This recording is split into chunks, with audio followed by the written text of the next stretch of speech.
आप देख रहे हैं दुनिया भर की खबरें। आज है 16 सितंबर 2025 और ये रही आज की सुर्खियां। इसराइल का यमन पर बड़ा हमला, हुदैदा बंदरगाह 12 एयर स्ट्राइक से दहला। गजा सिटी पर जमीनी हमला शुरू, शहर बारूद और आग में तब्दील। डोनाल्ड ट्रंप बोले, गजा ऑपरेशन पर मुझे कुछ नहीं पता, लेकिन हमास को जहन्नुम भेजने की कही बात। तुर्की के सदर एर्दोआन का वार, नेतन्याहू को बताया हिटलर का रिश्तेदार। मार्को रूबियो से बोले, कतर के अमीर, पहले हमारी हिफाजत की दो गारंटी, फिर सियासत की बात करना। ईरान का सीधा पैगाम, न्यूक्लियर टॉक्स सिर्फ बमबारी और नियत से दोबारा हो सकती हैं शुरू। और ज़ेलेंस्की बोले, यूक्रेन को पैट्रियट सिस्टम और फंडिंग पर अमेरिका के फैसले का इंतजार। ये थी बस कुछ हेडलाइंस। इनके अलावा भी हैं बहुत सी अहम खबरें। आज़ाद बोल इंडिया में आपका खैर मकदम है। मैं हूँ आदिल खान आज़ाद और आप देख रहे हैं स्पेशल प्राइम टाइम शो दुनिया भर की खबरें। तो चलिए शुरू करते हैं तफसील से खबरों का ये सिलसिला।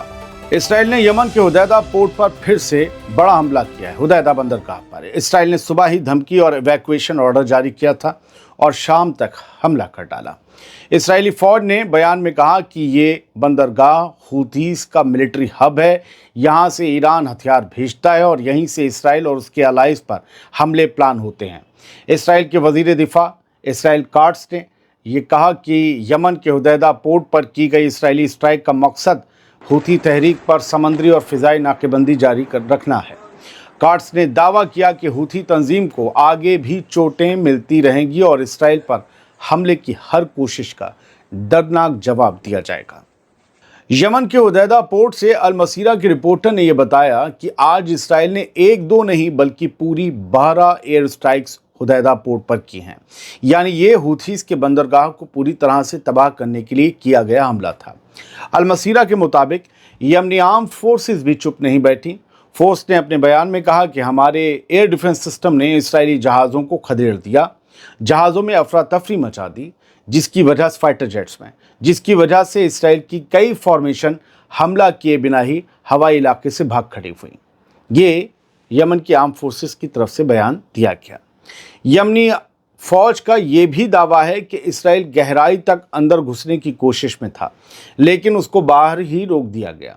यानी अब जंग का नक्शा बदल रहा है। गजा से लेकर यमन तक हर मोर्चे पर बारूद की गूंज है और इसराइल जहां चाह रहा है वहां हर रोज़ बम गिरा रहा है।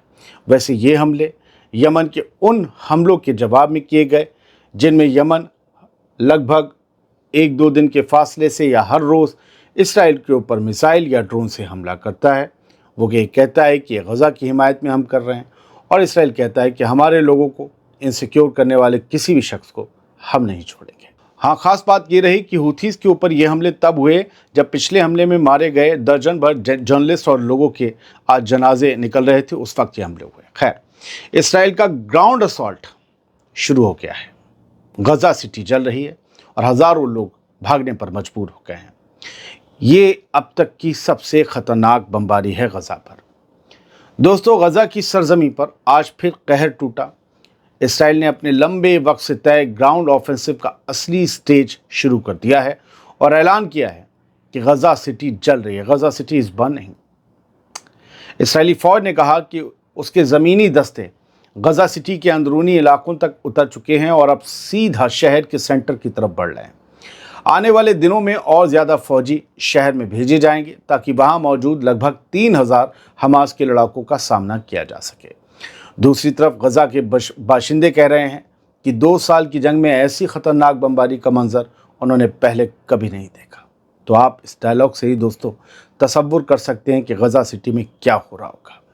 हज़ारों लोग अपने घर छोड़कर बेहद मुश्किल सफ़र करने को मजबूर हैं, जबकि उनके सिर पर बारूद बरस रहा है और पीछे घर मलबे में तब्दील हो रहे हैं। यानी तस्वीरें साफ हैं।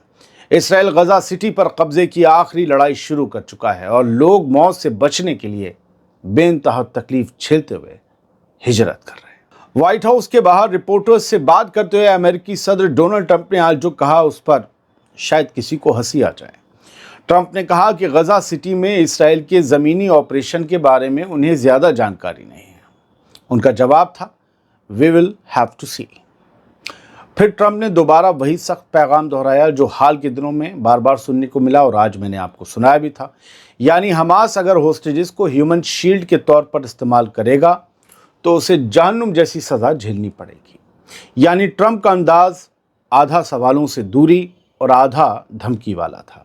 एक तरफ वो कहते हैं कि गज़ा में क्या हो रहा है वो अभी उनके लिए पूरी तरह साफ नहीं, दूसरी तरफ उन्हें पता है कि हमास होस्टेजेस को सुरंगों से बाहर ले आया ऊपर ग्राउंड पर। मतलब इसराइल के जालिम मिशन के बारे में उन्हें कोई नहीं बताता है शायद। वैसे मेरे नज़रिए से अगर देखें तो अमेरिका के सदर के लिए ये बहुत बुरी बात है, क्योंकि वो सुपर पावर कहलाता है, ग्लोबल पावर कहलाता है, और अगर उसे एक ही जगह के बारे में, एक खबर के बारे में मालूम हो और दूसरे के बारे में नहीं, तो ये बड़ी फिक्र पैदा करने वाली बात है। यूनाइटेड नेशंस की human rights high commissioner Volker Turk ने कहा है कि गज़ा में इस्राएली हमलों के दौरान नस्लकुशी यानी जेनोसाइड के सबूत तेज़ी से जमा हो रहे हैं। और उन्होंने बताया कि इसराइल ने गज़ा सिटी पर ज़मीनी हमले तेज़ कर दिए हैं और हालात बेहद संगीन हो चुके हैं। वोल्कर टर्क ने कहा कि हम देख रहे हैं कि वॉर क्राइम पर वॉर क्राइम होते जा रहे हैं, इंसानियत के खिलाफ जुर्म पर जुर्म हो रहे हैं और शायद इससे भी ज़्यादा हो रहा है। टर्क ने साफ किया कि यह अदालत पर है कि वो तय करे कि इसे जेनोसाइड कहा जाए या नहीं, लेकिन हमारे सामने इसके सबूत दिन ब दिन बढ़ते जा रहे हैं। आज ही मैंने आपको पिछले शो में बताया था कि यूनाइटेड नेशंस की एक रिपोर्ट आई है जिसमें क्लियर कह दिया गया है कि गज़ा में जंग नहीं, जेनोसाइड हो रहा है। तो हम चाहें, आप चाहें तो अब इसे जेनोसाइड पुकार सकते हैं यूनाइटेड नेशंस के बिहाफ पे। रजब तैयब एर्दोगान ने नेतन्याहू को हिटलर का रिश्तेदार बताया है। क्यों?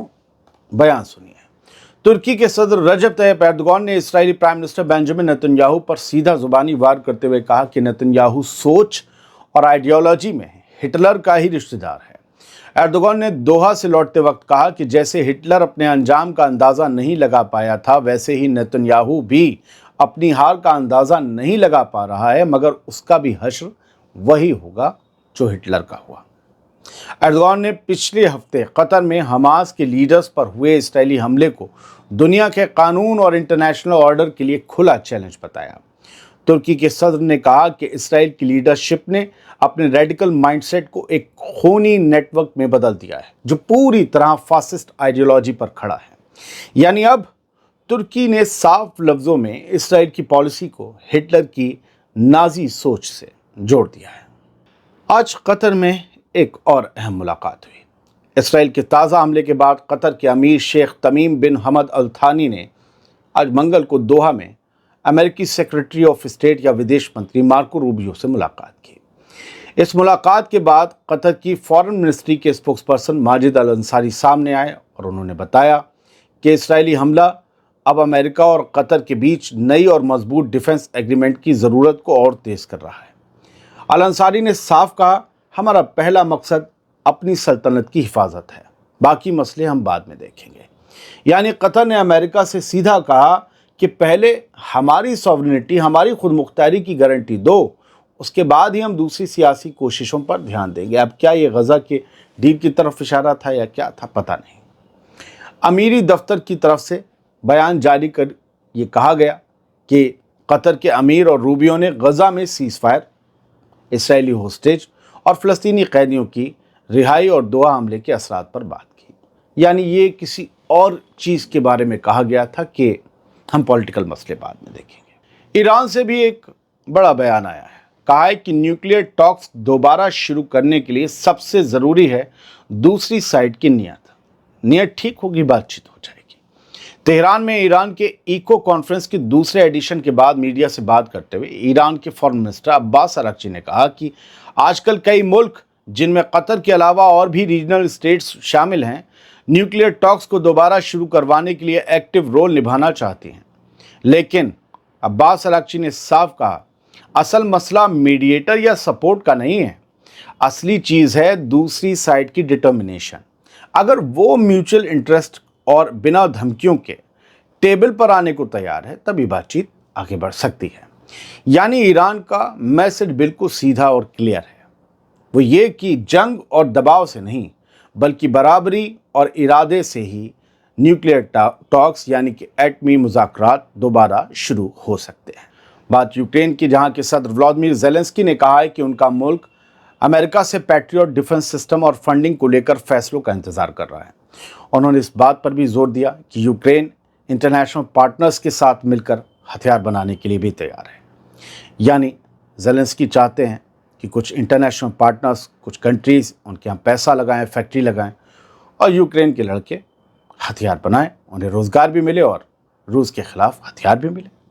अच्छा, यूक्रेन से एक और ख़बर है। यूक्रेन इंडिया से जो डीजल इंपोर्ट करता है उसमें कटिंग करने जा रहा है, और वजह सिर्फ ये है कि यूक्रेन को लगता है कि जो डीजल हमारे यहाँ इंडिया से आ रहा है उसमें रशिया के कुछ कंपोनेंट्स मिक्स हैं। अब कह रहा है कि दुश्मन के कंपोनेंट्स मिक्स हैं, दुश्मन को फ़ायदा हो रहा है, इंडिया से पैसे मिल रहे हैं और हम रशिया से मार झेल रहे हैं, या रशिया से हमारे फ़ौजी मारे जा रहे हैं, हम भी रशिया को मार रहे हैं और रशिया के फ़ौजी मार रहे हैं। लेकिन रशिया हम पर जंग थोप चुका है, रशिया हमारे खिलाफ जंग लड़ रहा है और हम उन्हीं के कंपोनेंट्स इस्तेमाल कर लें और हमारा पैसा रशिया को जाए ना, इनडायरेक्ट वे में भी नहीं। तो इंडिया को इसका नुकसान हो सकता है जो ये डीजल कटिंग की बात हो रही है। यूनाइटेड किंगडम जो है वो पोलैंड में अपने वॉर प्लेन्स भेजेंगे, अपने जंगी जहाज़ भेजेंगे, क्योंकि पोलैंड में अभी बताया गया कि रशिया के ड्रोन्स घुसाए थे, जिसके बाद तानातनी पोलैंड में और रशिया में हो गई। इसके बाद जो है पोलैंड ने 30,000 फौजियों के साथ बॉर्डर से बेलारूस रूस के बॉर्डर पर जो है एक ड्रिल शुरू की और अपनी बताया कि हमें अपनी सरहदी हिफाजत को और पक्का करना है और ये ड्रिल हमें करनी थी, ताकत का मुजाहरा किया। और अब यूनाइटेड किंगडम वहाँ पर अपने हवाई जहाज़, फाइटर जेट्स भेज रहा है ताकि जो है वहाँ की हिफाजत हो सके। Bulgaria arrest Russian owner of ship at centre of Beirut port blast. 2020 में आप सबको याद होगा, लेबनान की दारुल हुकूमत में एक बहुत बड़ा धमाका हुआ था बंदरगाह पर, जिसमें जो है वो केमिकल था और अब जो है वो केमिकल अमोनियम नाइट्रेट था।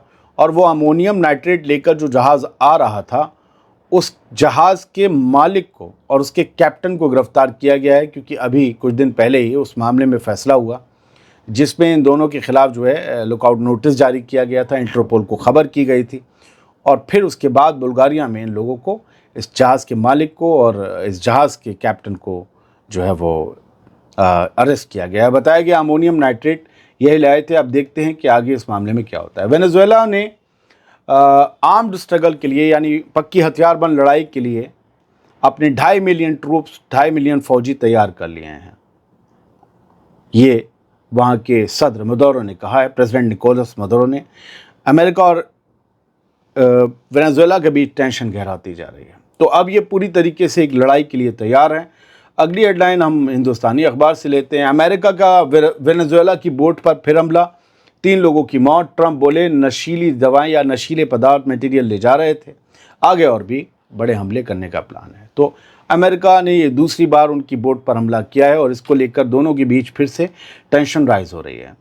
एक हेडलाइन ये है हिंदी अखबारों में, जैश ने माना ऑपरेशन सिंदूर में मसूद का परिवार मारा गया, हथियारबंद आतंकियों की रैली में कमांडर बोला शरीर का कीमा बन गया, जिस्म का कीमा बन गया। जैश ए मोहम्मद ने पहली बार माना है, ये लिखा है दैनिक भास्कर में। एक हेडलाइन और है कि राजस्थान के बीकानेर का एक स्टूडेंट जो रूस के मॉस्को में पढ़ने गया था, उसने कहा कि हमें यूक्रेन के ख़िलाफ़ जंग में ज़बरदस्ती धकेल दिया गया, हो सकता है ये मेरा लास्ट वीडियो हो। माँ बाप ने कहा हमारे इकलौते बेटे को वापस लौटा दो, हुकूमत से कहा है। तो ये बहुत आया है कि रशिया लोगों को पकड़ पकड़ कर अपनी फ़ौज में भर्ती करके उन्हें जंग के मैदान में भेज रहा है, और वो जो जंग कभी लड़ना नहीं चाहते और जानते भी नहीं, वो लोग मारे जाते हैं। उत्तराखंड जो भारत का सूबा है, वहाँ पर आज फिर बारिश का कहर देखने को मिला। उत्तराखंड की टोंस नदी में एक ट्रैक्टर बह गया, 8 लोगों की इसमें मौत हो गई। वहाँ की दारुल हुकूमत, स्टेट की दारुल हुकूमत देहरादून में भी बादल फटा है, बचाइए, वरना ये कभी सुनते नहीं थे, पहाड़ों में सुनते थे, वो तो मैदान है थोड़ा सा। सोंग नदी में बहने से वहाँ 4 लोगों की जान चली गई। ये थी कुछ खबरें, उम्मीद करते हैं साफ गोई से आपके सामने रख दी। खबरें अच्छी नहीं होती हैं, सुनने वाले पे है कि वो उसे अच्छी लग रही है या उसके लिए बुरी है। बहुत बहुत शुक्रिया, कोशिश ईमानदारी से की, उम्मीद करता हूँ पसंद आई होगी।